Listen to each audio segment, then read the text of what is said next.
एक नगर में दो भाई चिंटू और पिंटू रहा करते थे। दोनों एक सेठ की मिठाई की दुकान पे काम किया करते थे। दोनों बातें करते हुए, भाई हम कब तक ऐसे ही दूसरों की दुकान पर काम करते रहेंगे? अब तो हमने सारी मिठाइयाँ भी बनानी सीख ली है, तो क्यों ना हम अपनी खुद की दुकान खोल लें? भाई अपनी मिठाई की दुकान खोलना कोई मजाक नहीं है। उसके ढेर सारे पैसे लगेंगे और हम दोनों भाई मिलके भी इतने पैसे नहीं कमाते। तो क्या हम जिंदगी भर ऐसे ही नौकरी करते रहेंगे? हाँ शायद।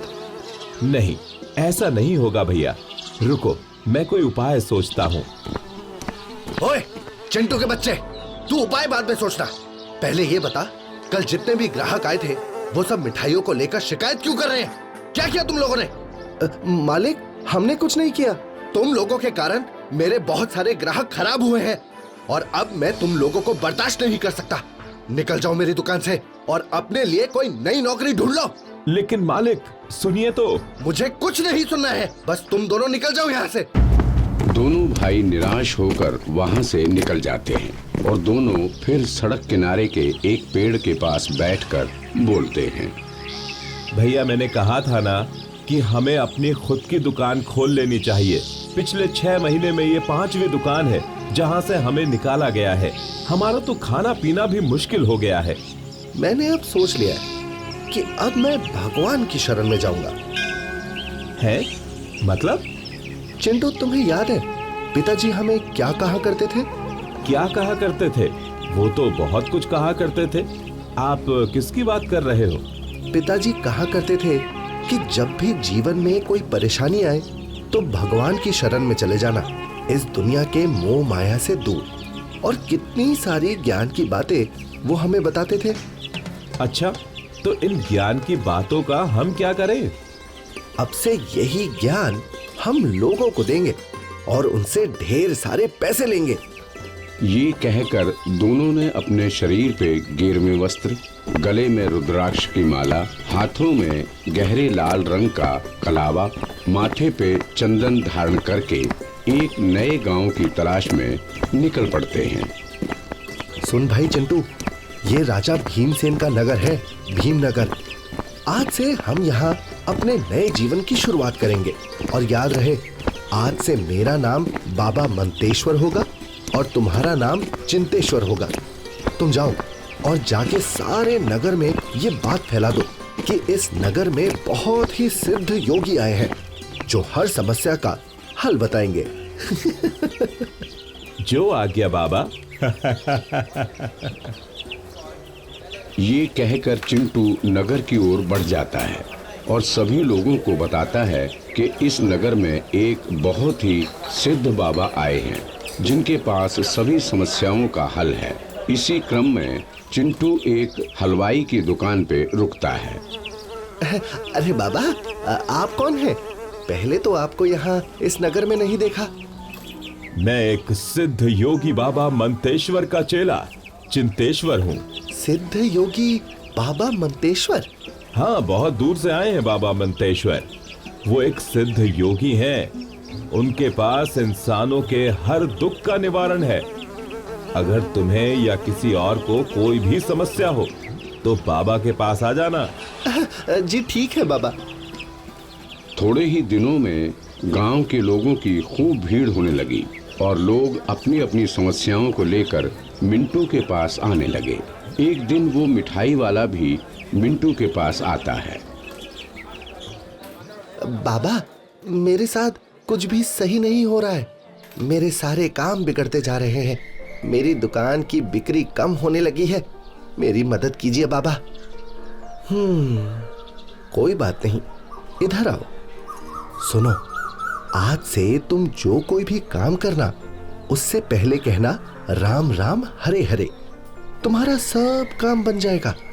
और याद रहे, ये मंत्र तुम किसी को भी नहीं बताना, अपनी पत्नी को भी नहीं। जी बाबा। वो मिठाई वाला खुश होकर वहां से लौट जाता है, लेकिन उसे ये नहीं पता था कि मिंटू सब लोगों को एक ही मंत्र देता था और सबसे यही कहता कि ये मंत्र किसी को नहीं बताना। और इस तरह मिंटू धीरे धीरे पूरे नगर में बहुत मशहूर हो गया। और दोनों भाइयों ने खूब पैसा भी कमा लिया। फिर एक दिन उसकी ये बात राजा भीमसेन के पास भी पहुंच गई। राजा अपने दरबार में एक ब्राह्मण कहते हुए, महाराज, मैंने सुना है कि आपको अपने दरबार में एक सलाहकार की जरूरत है, तो उसके लिए मेरे पास एक सुझाव है। हमारे नगर में दूर से एक बहुत ही सिद्ध योगी बाबा मिंतेश्वर आए हैं। उन्होंने काफी युवा अवस्था में ही सिद्धि प्राप्त कर ली है और उनके चेहरे पर एक अलग ही तेज है। वो आपके सलाहकार के लिए बिल्कुल उपयुक्त है। हे ब्राह्मण देव, मुझे आपकी पसंद पर कोई संदेह नहीं है। हम कल ही ढेर सारे सोने जवाहरात के साथ उनके पास जाएंगे और उनसे हमारे दरबार में आने का आग्रह करेंगे। बहुत सुंदर राजन। अच्छा, तो अब मैं चलता हूँ। अगले ही दिन राजा ढेर सारे हीरे मोती, सोने चांदी और जवाहरात लेकर उस बाबा के पास जाता है और उनसे बोलता है, बाबा, मेरी तरफ से ये भेंट स्वीकार करें। मैं क्या करूंगा इन सब चीजों का, ये सब मेरे लिए व्यर्थ है। राजन, इस समय जो आप मेरे शरीर पर देख रहे हैं, बस वही मेरा है और इससे ज्यादा की मुझे कोई चाहत भी नहीं है। बाबा, मैंने जितना सुना था, आप तो उससे भी ज्यादा प्रभावी और महान हैं। ऐसे अनमोल विचारों से तो मैं धन्य हो गया। बाबा, इसका मतलब है कि आपको ये भी पता होगा कि मैं आपके पास क्यों आया हूँ। हाँ, मुझे सब पता है और मैं आपको बता दूं कि मुझे आपके राज दरबार की भी कोई इच्छा नहीं है। मैं इन सब मोह माया से बहुत दूर हो गया हूँ। कोई बात नहीं बाबा, मैं समझ सकता हूँ। राजा समझ चुका था कि बाबा अब नहीं आने वाले, क्योंकि जिनका मन इतने सारे सोने चांदी से नहीं बहका, वो एक छोटे से पद के लिए भला क्यों हाँ कहेगा।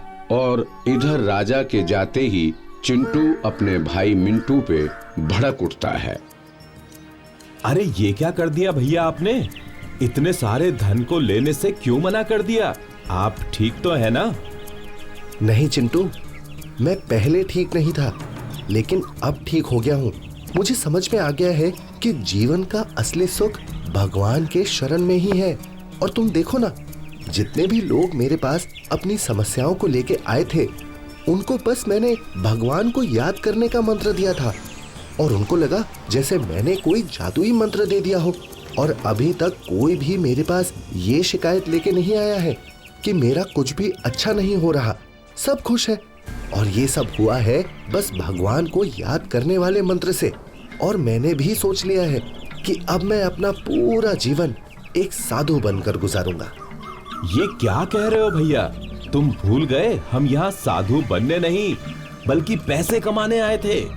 मुझे नहीं कमाने कोई पैसे, और तुम भी इस मोह माया से बाहर आ जाओ। मुझे नहीं करना ये सब, तुम बनो साधु, मैं तो चला अपने रास्ते। ये कहकर चिंटू वहां से चला जाता है और लोगों से अपने भाई के नाम पे खूब सारा धन इकट्ठा करने लगता है। उसके भाई की अच्छी इज्जत के कारण लोग बिना कुछ बोले उसे वो सब कुछ दान कर देते थे जो वो चाहता था। खूब सारा धन इकट्ठा करने के बाद चिंटू अब गांव छोड़ के भागने की तैयारी करने लगता है। तभी उसके पीछे एक डाकू पड़ जाता है। अरे भाई, कौन हो तुम और मेरा पीछा क्यों कर रहे हो? चुपचाप ये सारा धन मुझे दे दो, नहीं तो मैं तुम्हारी जान ले लूंगा। हे भगवान, अब मैं क्या करूं? मुझे बचा लो भगवान। तुम ये सब धन मुझे दे रहे हो या नहीं? नहीं, मैं नहीं दे रहा ये सब तुमको, ये मेरा है। तो तुमको मरना होगा। ये कहकर डाकू चिंटू पे अपने चाकू से वार कर देता है और चिंटू की मौत हो जाती है। इतने में ही कुछ गांव के लोग वहां पहुंच जाते हैं। लोगों को वहां आते देख डाकू सब छोड़कर वहां से भाग जाता है। लाश देखकर लोगों के होश उड़ जाते हैं। अरे ये अपने बाबा मंतेश्वर के चेले हैं, इनको उस डाकू ने क्यों मार दिया? लगता है बाबा इस धन को बचाने के प्रयास में मारे गए हैं। जरूर वो डाकू इस धन को कहीं से चुरा के ले जा रहा होगा। बाबा ने उसको रोकने की कोशिश की होगी। हाँ, तुम सही कहते हो। चिंटू की मौत की खबर मिंटू तक भी पहुंच जाती है। मिंटू सब बात समझ जाता है और चिंटू की मौत पर अफसोस करता है।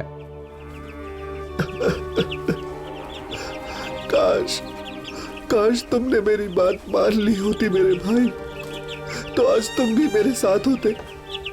इसीलिए कहते हैं कि हद से ज्यादा किसी भी चीज की चाहत जानलेवा होती है।